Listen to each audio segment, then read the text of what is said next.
يسمع آيات الله تتلى عليه ثم يصر مستكبرا كأن لم يسمعها فبشره بعذاب أليم. وإذا علم من آياتنا شيئا اتخذها هزوا أولئك لهم عذاب مهين من ورائهم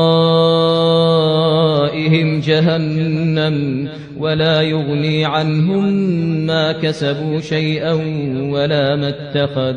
ولا ما اتخذوا من دون الله أولياء ولهم عذاب عظيم.